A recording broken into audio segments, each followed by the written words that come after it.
আসসালামু আলাইকুম। সবাই কেমন আছেন? আশা করছি সবাই আল্লাহর রহমতে অনেক ভালো আছেন। আলহামদুলিল্লাহ আমরাও অনেক ভালো আছি, সুস্থ আছি। আমি আকলিমা প্রতিদিনের মতো আজকেও একটা নতুন ব্লগ ভিডিও নিয়ে আপনাদের সামনে হাজির হয়েছি। আশা করছি ভিডিওটা অনেক ভালো লাগবে, তাই প্রথম থেকে শেষ পর্যন্ত দেখার জন্য অনুরোধ রইল।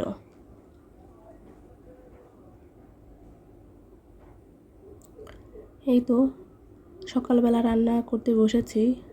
এটা গত শুক্রবারের ভিডিও। তো আজকে রান্না করব গরুর মাংস এবং মসুরের ডাউল, সাথে আলু ভাজি থাকবে। তো আমি রান্না করতে এসেছি, নাস্তা করে তারপরে কিন্তু রান্না করতে বসেছি। আর আমার আলিপের বাবা গিয়েছে বাজারে, বাজার থেকে আসবে আজকে যেহেতু শুক্রবার। আর শুক্রবার মানেই সবার ছুটি থাকলেও গৃহিণীদের যে কিন্তু কোনো ছুটি থাকে না। গৃহিণীরা এমনিতেই সারা সারা মাসেই সারা বছরই ব্যস্ত থাকে, তারপরেও কিন্তু শুক্রবারটা আসলে মনে হয় আরও বেশি ব্যস্ততায় পড়ে যায়। আর চাকরিজীবীদের জন্য হলে তো আরও মহা ঝামেলা। তো যাই হোক, ঝামেলা মনে করলেও কিছু করার নাই, কারণ সংসারের কাজকর্ম করতেই হবে। আর যেহেতু করতে হবে তাই আনন্দের সাথেই কাজগুলো করি। তো এই তো এদিকে রান্নাবান্না চলছে। আর এই যে দেখেন, আলিপের বাবা কিন্তু বাজার নিয়ে চলে এসেছে। আর দেখছি অনেক কিছু নিয়ে এসেছে, সব কিছু এখন আসলে গোছানোটাই অসম্ভব হয়ে যাবে। তো এই যে আমি ডাউলটা রান্না করে নিয়েছি, সম্পূর্ণ রান্নাটা আর দেখালাম না। দেখুন দেখতে কিন্তু যেমন হয়েছিল, আসলে মজাটাও কিন্তু খুব সুন্দর হয়েছিল। তো যাই হোক, এই যে আবার আম নিয়ে এসেছে। আপনাদের শুধু আমের ভিডিও দেখায় আপনারা ভাববেন যে কত আম খায়। তো যাই হোক, আমরা কিন্তু আসলে ভালোই আম খাই। আর দু একদিন পর পরে কিন্তু আম নিয়ে আসে।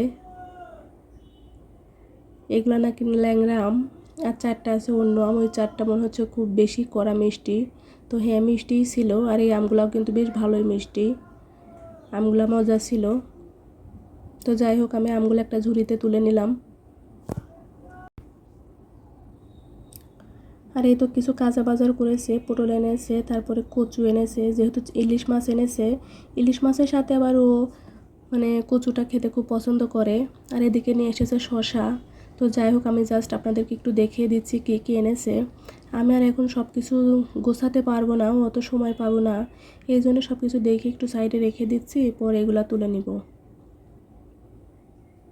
তো এই তো এখানে ইলিশ মাছ নিয়ে এসেছে, 3টা মাছ এনেছে।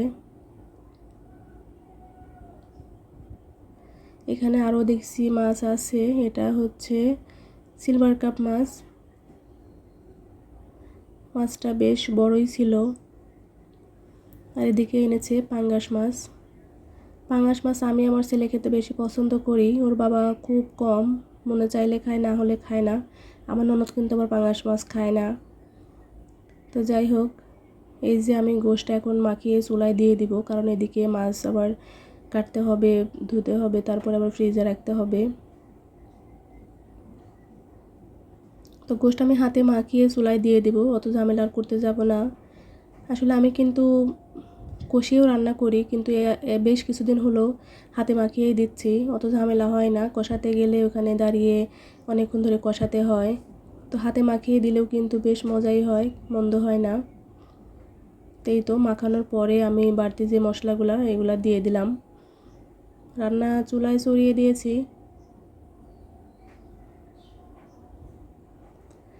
আর পাশেই কিন্তু আমি আবার আলু ভেজে নিয়েছি।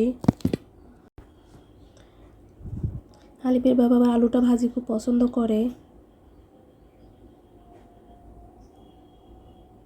তো যাই হোক, এই যে আলু ভাজার শেষ ফিনিশিংটা দেখিয়ে দিলাম একটু।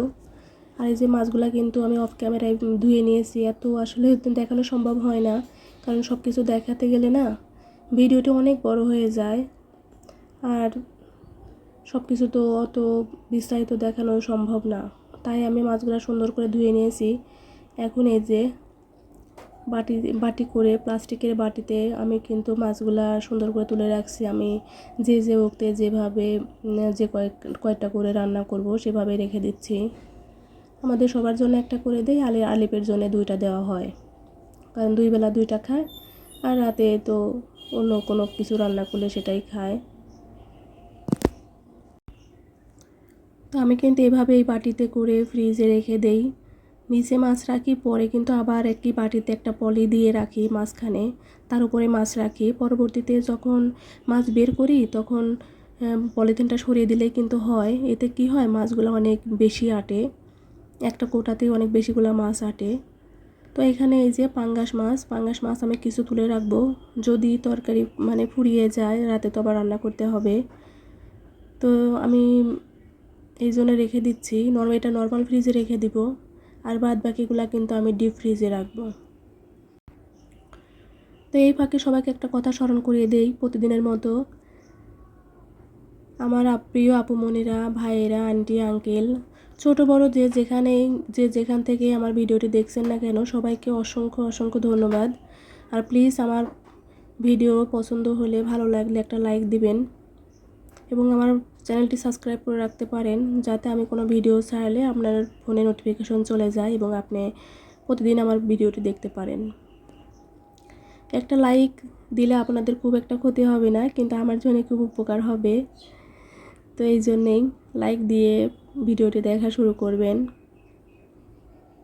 যাতে অনেকের কাছে আমার ভিডিওটি পৌঁছে যায়। তো যাই হোক, এই যে আমি মাছগুলা কৌটাতে করে সব ঠিকঠাক করে কিন্তু আবার ফ্রিজে রেখে দিলাম।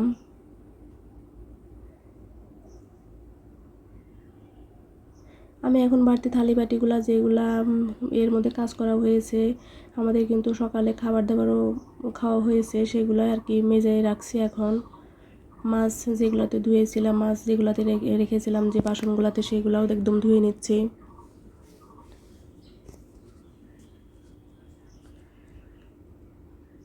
মেয়েদের জীবন না এরকমই, আসলে ব্যস্ততার মধ্যে থাকতে হয়, এই কাজগুলো একদম কমন, তাদেরকে করতেই হবে। এর সাথে কিন্তু বাড়তি অনেক কাজ থাকে।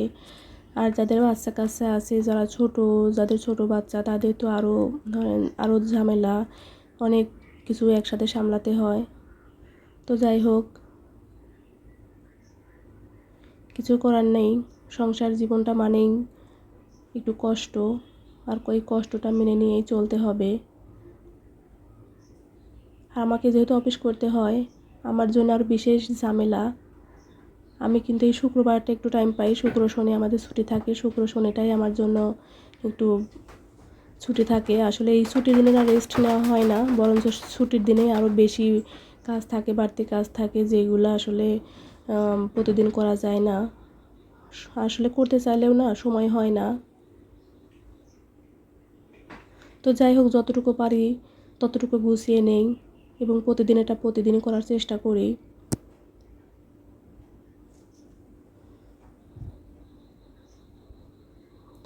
এই যে বেসিনটা দেখছেন না, অনেক সময় ময়লা মনে হয়, আসলে আয়রন, আমাদের এখানকার পানিতে না প্রচুর আয়রন। তা আয়রনে কিন্তু এরকম হয়ে যায়। আমি জামা দিয়ে অনেক সময় ঘষে ঘষে মাজি, তারপরেও দেখতে কেমন মনে হয়, ময়লা লেগে আছে। আসলে কিন্তু ময়লা না, ওটা হচ্ছে আয়রনের দাগ।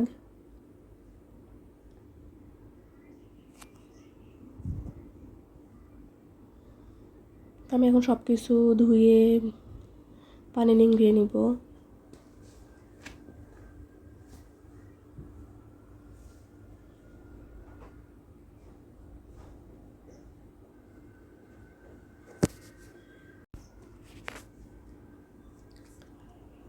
যারা আমার ভিডিও দেখেন, যারা আমার কাজকর্ম দেখেন, শুধু দেখবেনই না, একটু যদি কমেন্টস করে জানান যে আমার ভিডিওগুলো আসলে আপনাদের কেমন লাগে, কোনো কিছু পরিবর্তন করতে হবে কি না, কোনো কিছু বাড়তি কিছু করতে হবে কি না, আসলে কেমন লাগে যদি একটু কমেন্টস করে জানান, তাহলে আমি কিন্তু কাজে উৎসাহ পাই যে আসলেও আমার আপুমণিরা, আন্টিরা কিন্তু আমার ভিডিওটি দেখছেন, আর নিশ্চয়ই তাদের ভালো লাগছে বলেই তারা এই কমেন্টসে জানাচ্ছেন।